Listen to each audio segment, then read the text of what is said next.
Hey guys, Paul from Ashen. It is new comic book day for the week of July 7th. We're going to get started right. This episode brought to you by shirts. Because we have shirts and we'd like you to buy a shirt. Nothing really quippy on that. I mean, it's kind of what sponsorships are. It's like, hey, we want you to buy this thing. And we like shirts. So, hey guys, it's Tim from Capes and Scowls, Team Ashen, the comic book store, and several other places. Let's talk about some trades, huh? We're starting with Blade Runner 2029. We reviewed issue 1 of this. I enjoyed it. We got Cyberpunk 2077. This is not the one I read, I don't think. The one I read I liked, so if it's in that universe, it's probably fun. We got Savage. I didn't read this Savage. I've read some Savage. We read a lot, man. Interesting character, right? it's amazing the amount of books that we do read. Sometimes I can remember. I'm like, I don't even know if that's the one. I'm pretty sure we read this. I think I read a thing once. Justice League Unlimited Girl Power. Pretty cool, the old Justice League Unlimited style. We got Stranger Things and D&D. Cool little crossover. I believe that's their characters from the show. We've got their D&D characters from the show. Black Panther Volume 9. This is the end of the Ta-Nehisi Coates run, I do believe. We got Disney's Doorways to Danger. Look at that animation style. Look at that drawing style. That's great. We got Symbiote Spider-Man. This is the King in Black issues, 1 through 5. We got The True Lives of the Fabulous Killjoys. National Anthem. The Goddamned by Jason Aaron. I read the original one of this. This was awesome, so I'll probably check that out at some point. We got Batman Dark Detective. This I really enjoyed, especially the backup story on Grifter. So good. Firefly Blue Sun Rising hardcover. Boom really cranks out the Firefly. Firepower from Kirkman. Still going strong. We got Harrow County. This is a good horror book if you're not aware. This is the second omnibus. Really good. It's Cullen Bunn. Cullen Bunn's so good at just like, we want something creepy, I can whip that up in an hour. And then the trade version of Batman Damned, which was also a pretty good book. So we had extra time today. So we got extra books. I'm making a joke because at Tim's expense. But anyway, first up we have Nocterra issue number 5. Man, there's some turns in this book. As you read from the last issue, they've gotten to their destination, and it actually is what they expect it to be, and it's still not quite what it's expected to be. You have some really touching moments here, and you also kind of get an explanation of what happened to the first emergency settlement camp, and why everyone is so distrustful of being in one spot for too long. It's really good. It's setting up an amazing next issue. I can't wait for that. I think the next issue is the end of this arc, and yeah, I can't wait. Grab it. All right, I kind of randomly ordered my books because I enjoyed them all. So let's start with Masters of the Universe Revelation. Yes, this is a prequel to Kevin Smith's Netflix show, which is coming soon.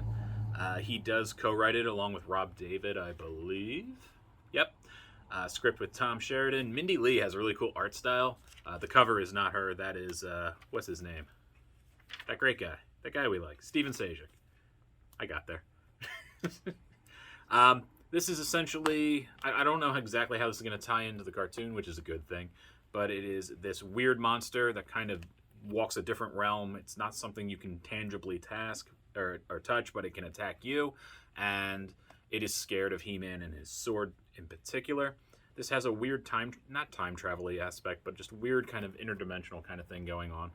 And it's a lot of back and forth. It's pretty interesting. It's not like any other He-Man story I've read before, and I've read a handful. So I'm pretty curious to see where this goes ultimately. I like all the characters referenced. I like that they talk about things from the past, and just a really solid, interesting story, and not just your typical hack and slash stuff that sometimes He-Man mirrors Conan a little too much, even though I know there's kind of like a tie there. But really good book. Check it out. If you're interested in the Netflix show, I think this is something you should read. It's probably going to help a lot. Next up, we have X-Men issue number 1. I read an X-Men book because Tim will refuse to read an X-Men book. it's a thing. He's not even here. I don't know where he went. I'm right here. Oh, okay. He laid on the ground. No, he's not. He's just. I'm laying on the ground. And He's very not comfortable. He's not. It's just there's a bunch of stuff I couldn't see where he was. I assumed he was on the ground. He's not. Why would you assume I'm on the ground? I don't know. You've done it before. Yeah, but why would you assume he's just on the ground again? No idea. Anyway, X-Men issue number 1. Hold on, here I go. X-Men issue number 1 is a new series. Of course, you know what the X-Men do. They every like 12 issues or so, they reshuffle the team and give you a brand new number 1. And this is no different. It's a good enough story, though. It kind of sets up where this particular series is going to go, giving you some of the new bad guys that are going to be dealing with, or rather old villains that we've dealt with in the past that are going to be coming back to bite the X-Men as they put literally a giant treehouse in the middle of New York City. And of course that's going to cause problems in New York because the Housing Association doesn't want a big treehouse in the middle of New York. And yeah, that's going to be a fun little subplot that I'm actually kind of interested in. And then, of course, the new villains coming in. It's beautifully drawn. It makes you care. So, yeah, that's enough for me. Grab it. All right, next up, we have Tales Told in Techno Season 1. This is from Black Caravan, which is an imprint of Scout, if you're wondering. This is your anthology horror in book form. This is super good. Your creative team does most of the stories together with Kjarn Tagen as your writer and Christian Dabari as your artist. And super cool. Like, I didn't love all the stories, but I generally was surprised by a lot of what happened. There's some similar themes. And just real-world kind of feeling of dread with some weird horror sprinkled in.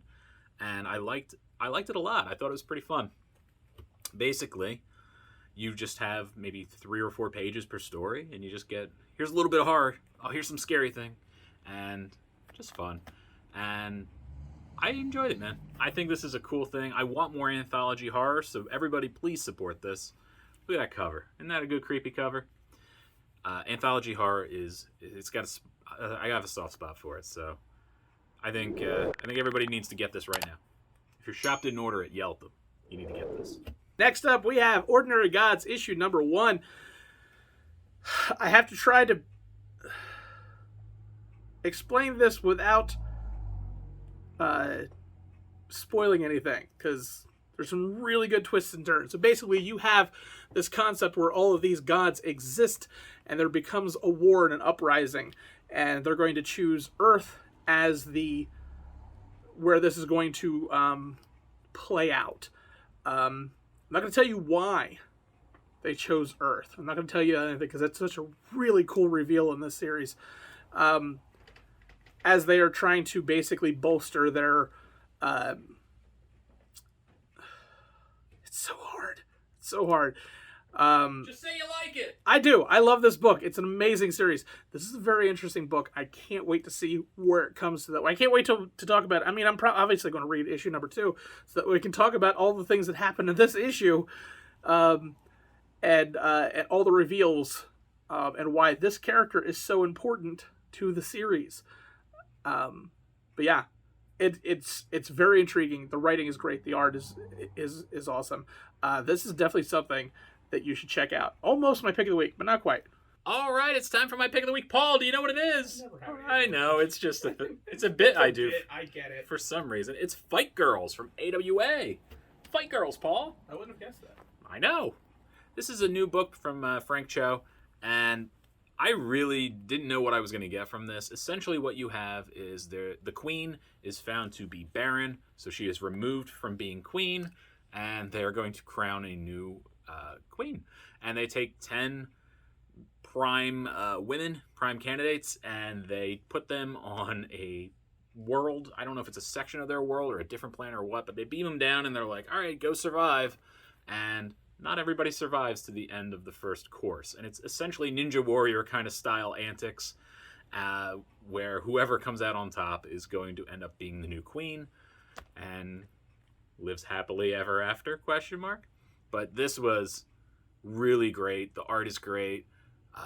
There's a little bit of monster stuff happening in here, and those creatures were great. They were just so good. And it really kept you guessing. You know, like with television, it's easier to have something surprise you and shock you. I think they did a pretty good job of setting up their panels and making the payoff come at the right time. So, hats off to this team. I really enjoyed it. Fight Girls, yeah, check it out, man. What could have beaten Ordinary Gods? It's The Conjuring, issue number 2.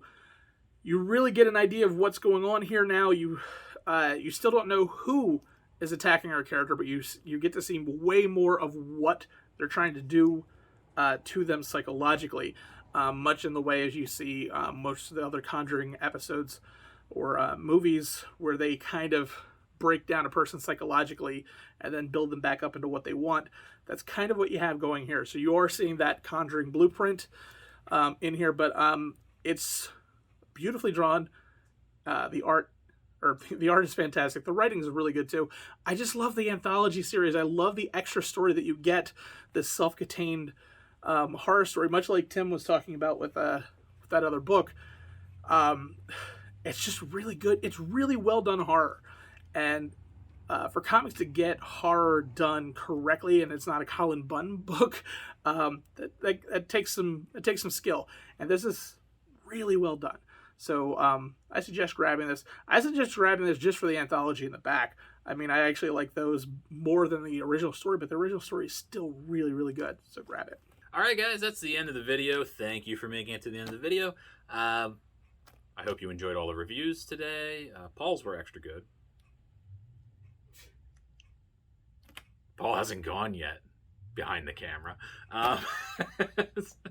So that's it. Thank you for checking us out. Make sure you hit the bell, you subscribe, you do all that kind of stuff. It helps us out tremendously, especially Paul. And Paul needs all the help he can get. Right, Paul? That seems... No, it's not. mean. No. Paul, everybody needs a little help from their friends. You want these people to be your friend, right? I mean, that's true, Yeah. but the way you phrase It's like an it, 80s theme song. The way you... I don't think so.